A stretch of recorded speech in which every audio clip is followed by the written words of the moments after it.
بسم الله الرحمن الرحيم. السلام عليكم ورحمة الله وبركاته. ازيكم يا حبايبي؟ عاملين ايه؟ يا رب دايما تكونوا بألف خير.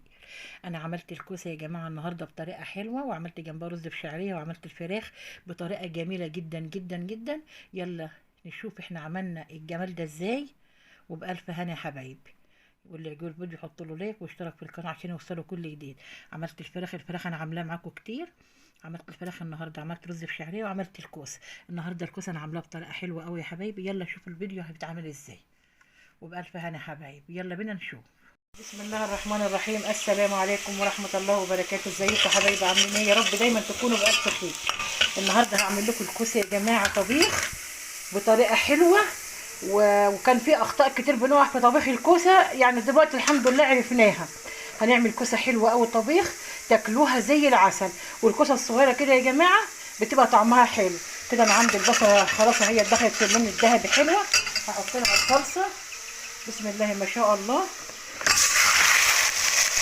وعندي الصلصه مطلعاها من الفريزر اهي، انا مفرزاها معاكم اهي يا جماعه. بتغيث والله العظيم، الصلصه اللي متفروزه دي بتغيث بصراحه ربنا.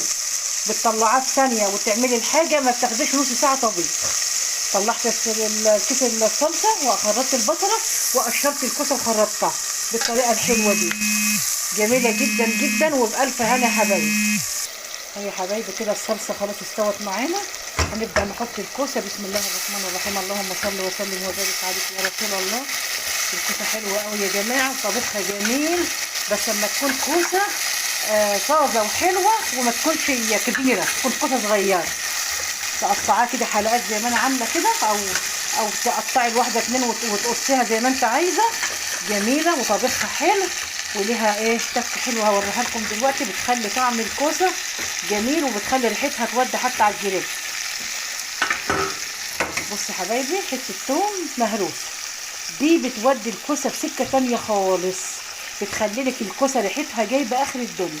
حته الثوم المهروسه دي بتقلبها كده مع التومه كده. ومع التوم بقى تحط شويه فلفل اسمر، شويه ملح، وبعد كده بتزوديها بالشرب. جميله قوي قوي يا جماعه الكوسه، تحفه واكلها حلو. جميله ويعني بتغذي وحلوه. واللهم صل على النبي ودينا فيه، وبالذات للاطفال حلوه قوي للاطفال. كده هنغطي عليها تاخد تقليبه صغيره كده مع التومه. وهنحط لها حاجه بسيطه قوي من الفلفل الاسمر اهو يا حبايبي. هنحط بس ايه حاجه بسيطه قوي من الفلفل الاسمر عشان احنا مش عايزين لونها يغمق. حاجه بسيطه جدا جدا. وطبعا عاملاها على فراخ. الفراخ بيبقى فيها فلفل اسمر وفيها كل التوابل. انا عايزاها كده تاخد ايه تشويحه حلوه مع التومه ومع البصله ومع الصلصه كده. تاخد تشويحه حلوه كده خالص قبل ما نحط لها الشوربه. وهنغطي عليها وبعد كده هنشوف اهو يا حبايبي الكوسه. بسم الله ما شاء الله. هنحط لها الشوربه بقى. انا عامله معاها الفراخ اهي، بس طبعا الفراخ انا عرفتها كتير معاكم. كده هنزود بقى الكوسه الشوربه. نحط لها الشوربه بقى اهي يا حبايبي. كده هنحط لها الشوربه بقى. بسم الله ما شاء الله. اللهم بارك. طبعا الفراخ انا عاملاها معاكم كتير خالص. عامله شوربه الفراخ معاكم كتير خالص. عامله فراخ معاها النهارده هي بالطريقه الحلوه دي. طلع بس ورق اللوري اللي وقع في الكوسه يا حبايبي. بسم الله ما شاء الله. اللهم بارك. طبعا الكوسه يا جماعه ما تستويش جامد، لازم تسيبيها فيها تكه كده، لان الكوسه لو سوتها قوي بتتهري. فلازم تسيبي فيها تكه كده، خضار مقجروش كده ببقك حلو.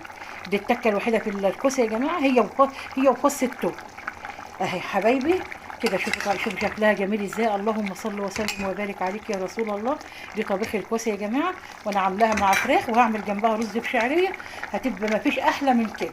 وهنحمر الفراخ. طبعا هعمل الفراخ معاكم كتير.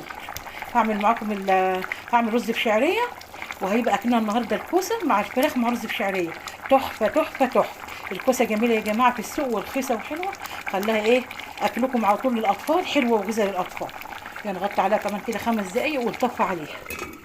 طبعا حاطه لها ملح مع الشوربه، فيها ملح، وحاطه ملح مع الثوم. والفراخ اهي يا حبايبي، انا عامله الفراخ معاكم كتير، عامله الدقه بتاع الفراخ والتتبيله بتاعت الفراخ معاكم كتير بالشوربه، تحفه يا جماعه وبالف هنا. اهي الفراخ حلوه قوي، شوربتها خفيفه وجميله ازاي، حلوه قوي قوي قوي.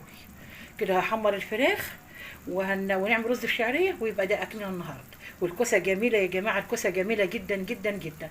انا وريتكم طبيخ الكوسه، عشان الكوسه طبيخها بيقول لها طريقه حلوه في الطبيخ اللي انا وريتها لكم دي. هنغطي بقى على الفراخ، فاضل لها شويه ونحمر. اهو يا حبايبي، انا كده خلصت طبيخ الكوسه، بسم الله ما شاء الله، وعملت رز بشعريه جنبها، وحمرنا الفراخ. اكله تحفه تحفه تحفه.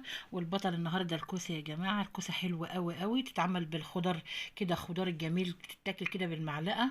طبعا ما نكتر لهاش طماطم عن كده عشان ما تحمش على القلب. وعملنا الفراخ جنبها، وعملنا رز بشعريه.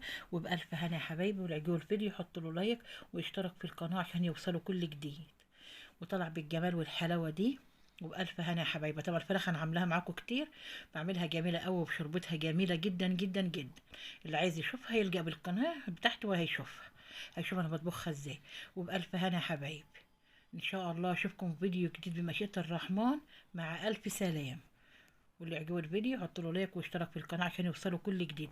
ودي الكوسه يا حبايبي، طبيخ الكوسه بطريقه حلوه، وما تستويش جامد. مجرد ما بتطفي عليها بتاخد السوى المعقول، تبقى حلوه، تتاكل بالمعلقه كده، متبقاش مهريه. وبألف هنا يا حبايبي، بألف ألف هنا. أشوفكم إن شاء الله في فيديو جديد، مع ألف سلام.